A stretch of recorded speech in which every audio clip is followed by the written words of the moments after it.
Taon-taon, marami sa ating mga kababayan ang nangingibang bansa sa mga dahilang tulad ng mas mataas na sahod, kakayahang suportahan ng pamilya, mas mataas sa pamantayan ng pamumuhay, makapagpundar ng maliit na negosyo, matutunan ng mga makabagong teknolohiya at kakayahan, at upang masaksihan ng iba't ibang kultura. Ayon sa International Organization for Migration, ang Pilipinas ay pangatlo sa mga bansa na may pinakamaraming ipinapadalang mga migrante, sunod sa China at India.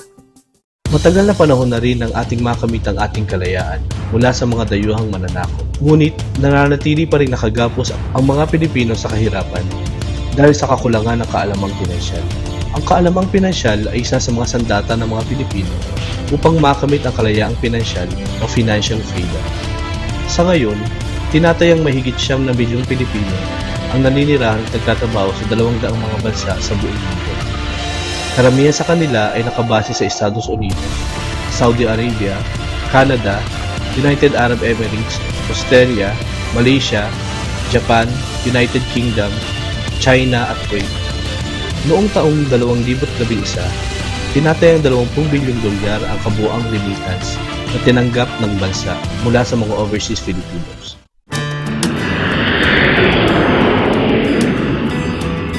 Ang mga kababayan natin na ikipagsapalaran sa ibang bansa ay namumuhunan ng pagod, pawis at kadalasay pangungulila sa pamilya. Ngunit ang lahat ng ito ay kanilang nilalabanan upang makamit ang magandang buhay para sa kanilang mga mahal sa buhay. Subalit kasabay ng mga paghihirap at pagtsatsaga ng mga ito, karamihan sa kanila ay walang naiipon sa pagbabalik bayan. Ito ay dahil sa karamihan sa mga umaalis ay walang gaanong kaalaman sa tamang paggamit ng kanilang perang naipon sa pagtatrabaho sa ibang bansa. Madalas itong napupunta sa mga material na bagay tulad ng kotse, alahas, laruan at iba pa. Hindi pa huli ang lahat.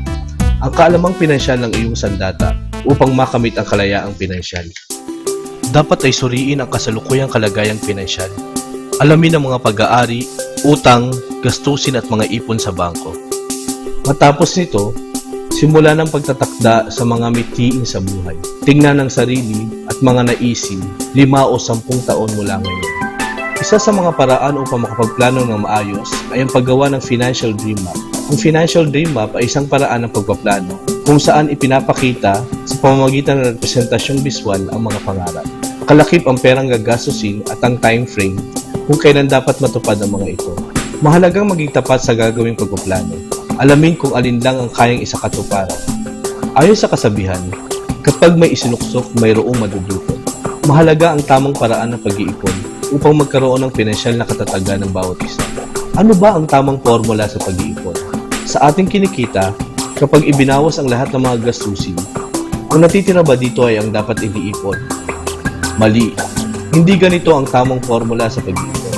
Dapat, sa ating kinikita, unahing ibawas ang ipon. Ito ay upang ang matitira ay ang siyang gagamitin sa mga gastusin.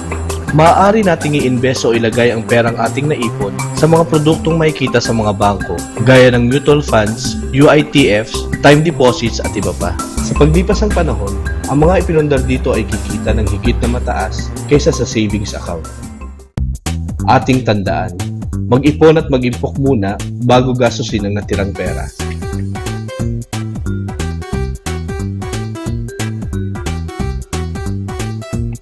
Alamin nating mabuti kung ang ating mga pinagkakagastusan ay kailangan ba talaga o kapritsyo lamang.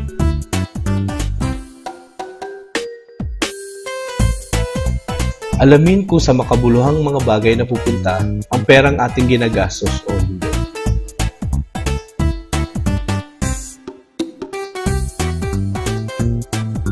Matutong tumanggi at magsabi ng hindi.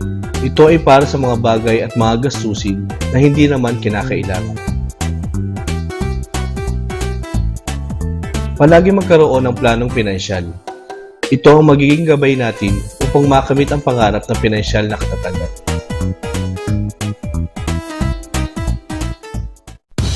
Di pa tapos ang laban sa kalayaan.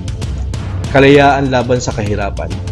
Magplano, mag-impok, mamuhunan sa sariling bayan para sa ikauunlad ng pamilya at sambayanan.